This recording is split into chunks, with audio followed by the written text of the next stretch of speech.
Apakah Anda suka mencatat sesuatu di buku?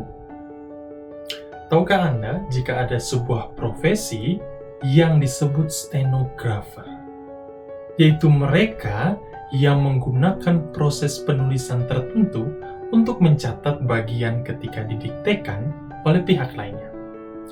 Profesi ini tidak mudah. Mereka justru dipercaya pada bidang-bidang tertentu, termasuk pengadilan, kesekretariatan, dan juga jurnalisme, karena keahliannya yang dapat meringkaskan kalimat pada waktu diucapkan secara cepat.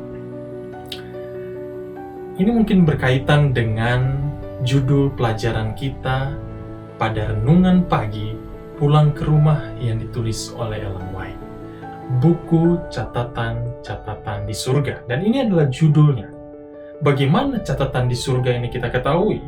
Ayat intinya terdapat dalam Daniel 7 ayat 10. Duduklah majelis pengadilan dan dibukalah kitab-kitab. Buku-buku catatan di surga. Allah kita juga menulis buku-buku catatan ini. Di dalamnya terdapat nama-nama dan perbuatan-perbuatan manusia. Buku-buku tersebut akan menentukan keputusan pengadilan yang akan datang nanti. Lukas, Daniel, Paulus, dan juga Yohanes kekasih menuliskannya dalam surat dan kitab mereka mengenai kitab kehidupan yang berisi nama-nama semua orang yang menerima Yesus Kristus dan layak untuk berada dalam kerajaan surga. Sebagai contoh, Filipi 4 ayat 3 mengatakan bagaimana kitab kehidupan ini harapannya dapat menulis atau kita terdapat di dalam buku kehidupan ini. Maleaki juga menulis tentang kitab peringatan.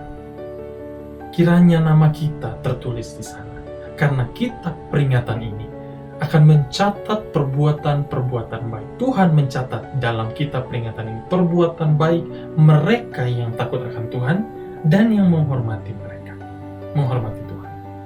Namun ada juga buku kematian.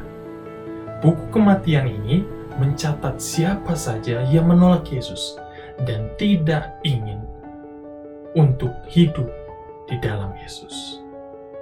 Nama dan perbuatan mereka tidak terdapat di dua buku lainnya jika mereka tertulis dalam buku kematian ini.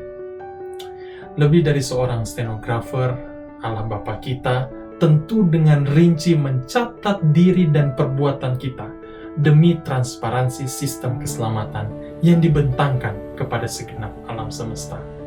Allah kita juga memiliki buku-buku catatan ini di mana kita dapat mengetahui mana yang benar dan mana yang salah pada akhir sejarah dunia ini.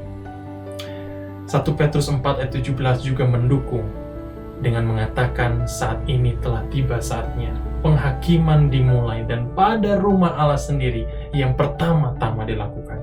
Dan jika penghakiman itu dimulai pada kita, bagaimanakah kesudahannya dengan mereka yang tidak percaya pada Allah? Terdapat di manakah nama dan perbuatan kita? Apakah di kitab kehidupan dan kitab peringatan, ataukah di kitab kematian? Kita berdoa. Bapa di surga, kami sebagai anak-anak muda dan juga semua pendengar yang berada di sini, kami datang kepadamu Tuhan, ingin memohon pimpinan dan kuasa-Mu.